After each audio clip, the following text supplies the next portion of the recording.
पानी में गिरने से किसी इंसान की मृत्यु नहीं होती है।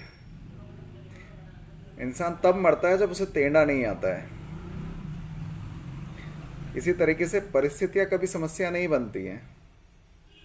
समस्या तब बनती है जब आप परिस्थितियों से डील नहीं कर पाते हैं, उनका सामना नहीं कर पाते हैं। हेलो दोस्तों, मेरा नाम है नीरज और आप देख रहे हैं ट्रेडिंग जर्नी बाय नीरज। एक ट्रेडर की लाइफ बहुत स्ट्रेसफुल होती है, बहुत पेनफुल होती है, बहुत वॉलेटाइल होती है। सुबह से केवल मार्केट आवर्स ही नहीं, मतलब 9:15 से लेके 3:30 तक ही नहीं, उसका दिन पूरा दिन मार्केट में ही रहता है। उसका दिलो दिमाग मार्केट के अंदर ही लगा रहता है। और उसके भी ऊपर जो BTST ट्रेड लेके चला गया है, उसकी तो रात भी मार्केट के अंदर ही निकलती है।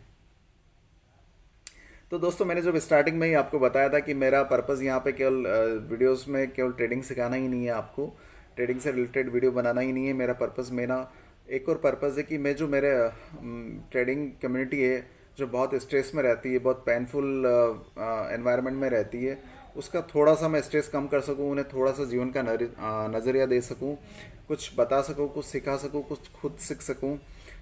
ऐसा नहीं कि केवल आप लोग ही सीख रहे हैं ये वीडियो से। मैं भी जब ये वीडियो बनाता हूँ तो मुझे भी लाइफ के बहुत सारे लेसन्स देखने को मिलते हैं, सीखने को मिलते हैं।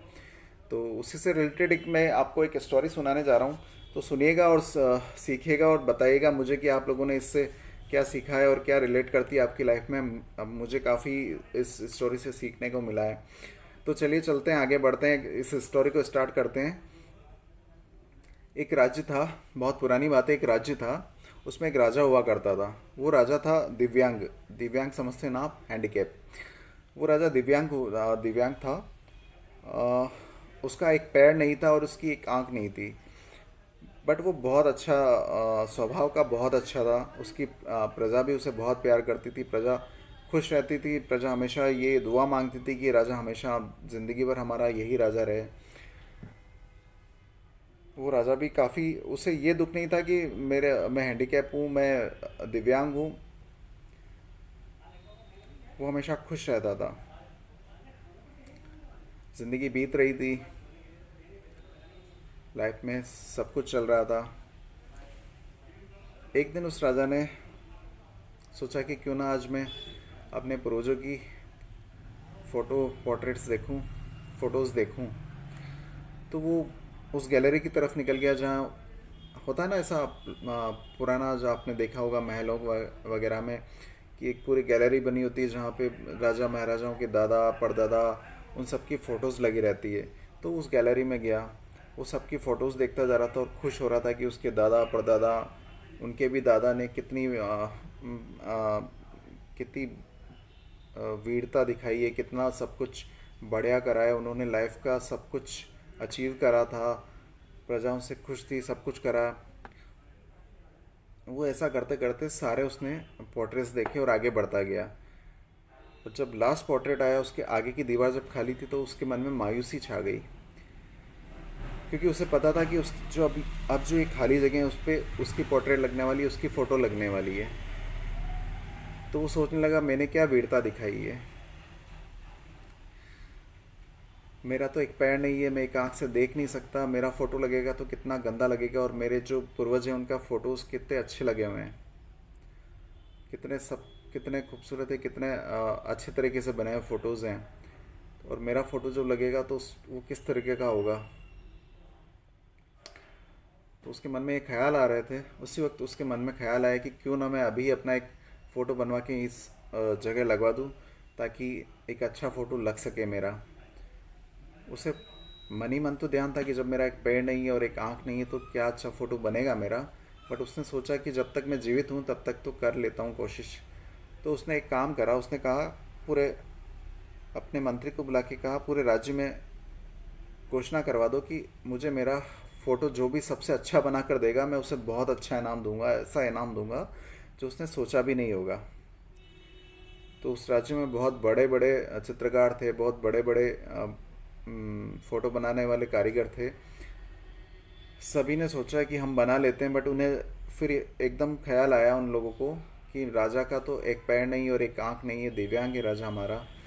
तो अगर उसकी क्या फ़ोटो बनेगी अच्छी। और उससे भी ज़्यादा डर उन्हें इस चीज़ का लग रहा था कि अगर फ़ोटो अच्छी नहीं बनी तो राजा गुस्सा हो जाएगा और उन्हें कोई ना कोई सज़ा ज़रूर सुना देगा। तो यही सोच के सारे चित्रकार पीछे हट गए। राजा ने कोशिश करी बट कोई चित्रकार आगे नहीं आया। फिर एक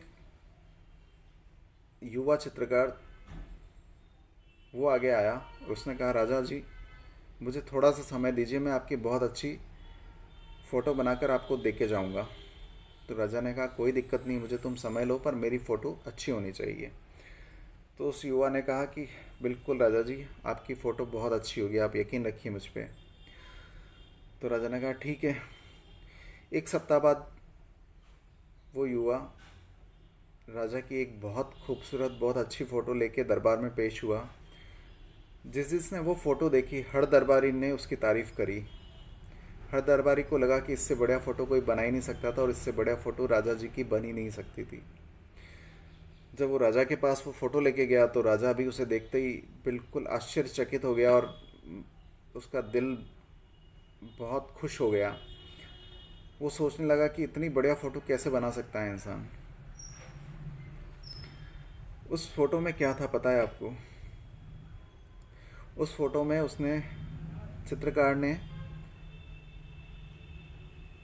राजा की जो फ़ोटो बनाई थी उसे उसमें राजा एक घोड़े पे बैठा हुआ था, तीर कमान उसके हाथ में थी और वो एक शिकार की तरफ शिकार करते हुए का एक फ़ोटो बनाया था उसने। शिकार की तरफ निशाना लगा रहा था वो राजा, उस फ़ोटो के अंदर घोड़े पे बैठा हुआ था। तो जिस तरीके से उसने फ़ोटो बनाया था उसमें उसने इस चीज़ का ध्यान रखा था कि जो सामने का था उसमें उसका एक पैर भी दिख रहा था और जो निशाना लगा रहा था उससे उसकी एक आंख भी बंद थी, क्योंकि नॉर्मली हम जब निशाना लगाते हैं तो एक आंख बंद करके ही निशाना लगाते हैं।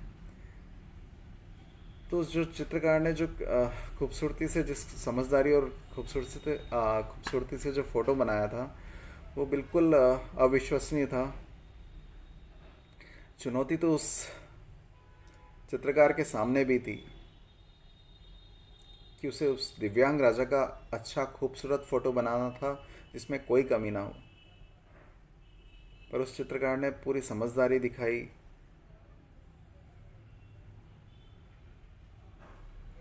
उसने पूरी पॉजिटिविटी रखी अपने दिमाग के अंदर, सकारात्मकता जिसे कहते हैं, पॉजिटिविटी, वो उसने नहीं छोड़ी। उसने कहीं ना कहीं उस चीज़ का सॉल्यूशन निकाल लिया और एक बहुत अच्छी खूबसूरत सी पेंटिंग बना के उसने राजा जी को दे दी और एक अच्छा सा गिफ्ट, अच्छा सा इनाम भी उसे मिल गया। ये हुआ किस लिए? ये हुआ इसलिए क्योंकि उसने परिस्थितियों से हार नहीं मानी। उसने उसका कहीं ना कहीं उसने सॉल्यूशन निकाला। उसने पॉजिटिविटी रखी अपने अंदर कि मैं कहीं ना कुछ कर लूँगा। इस भले ही सब नेगेटिव हो गए थे, सभी चित्रकारों ने हार मान ली थी, पर उस वो जो युवा चित्रकार था उसके अंदर एक अलग ही सकारात्मकता थी, बहुत अलग ही पॉजिटिविटी थी उसके अंदर। उसने उस पॉजिटिविटी को नहीं छोड़ा और चुनौतियों को पार कर लिया उसने। ऐसा हम सभी के साथ होता है ना। परिस्थितियाँ सभी के साथ खराब होती है, बट हमें क्या करना होता है? हमें अपनी पॉजिटिविटी नहीं खोनी होती है।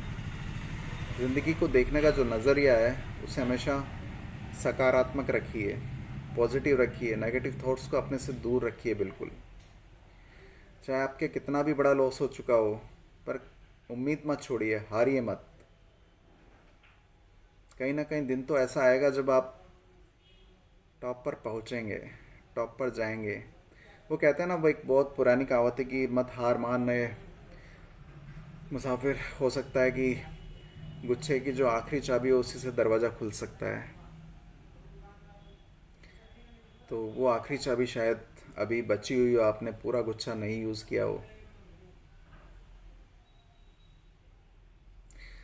जो पॉजिटिविटी की जो डोज है ना, रोज़ सुबह उठ के लिया कीजिए। उससे दिन अच्छा निकलेगा, खुश रहेंगे आप, ज़िंदगी को एक अलग वे से देखेंगे, एक अलग ही नज़रिया बन जाएगा आपको ज़िंदगी के जीने का। प्रॉफिट एंड लॉस तो होते रहेंगे ज़िंदगी में, पर ज़िंदगी उससे कहीं बड़ी है। ज़िंदगी in profit and loss account से बहुत बड़ी है, आपका परिवार उन सब चीज़ों से बहुत बड़ा है। उन सब की तरफ पहले देखिए, अपने प्रॉफिट एंड लॉस को बाद में देखिए। और अगर वो प्रॉफिट एंड लॉस आपको बहुत तकलीफ़ दे रहा है तो छोड़ दीजिए, उससे किनारा कर लीजिए, कुछ और ट्राई कर लीजिए, बट ज़िंदगी की कीमत पहचानिए। ये वीडियो मैंने आज इसलिए बनाया क्योंकि आज मुझे बहुत सारे कमेंट्स में था कि मेरा इतना लॉस हो चुका है, मैं ज़िंदगी से परेशान हो चुका हूँ, मैं क्या करूँ, मुझे कुछ समझ नहीं आ रहा है, मैं ज़िंदगी में कुछ भी कर सकता हूँ, मैं अपनी ज़िंदगी के साथ कुछ भी कर सकता हूँ, ऐसे ऐसे कमेंट्स पढ़े थे मैंने आज, इसलिए मैंने आज ये वीडियो बनाया है। सो प्लीज़, आपका परिवार, आपकी ज़िंदगी, सब कुछ इस प्रॉफिट एंड लॉस से बहुत ज़्यादा है। पॉजिटिव बनिए, खुश रहिए और ज़िंदगी को अच्छे से जीजिए। इसी के साथ मैं उम्मीद करता हूँ कि आपको वीडियो पसंद आया होगा। अगर वीडियो पसंद आया हो तो प्लीज़ वीडियो को सब्सक्राइब कीजिएगा, लाइक कीजिएगा और चैनल में वीडियो पे कमेंट ज़रूर कीजिएगा। Thank you guys, best of luck, bye bye.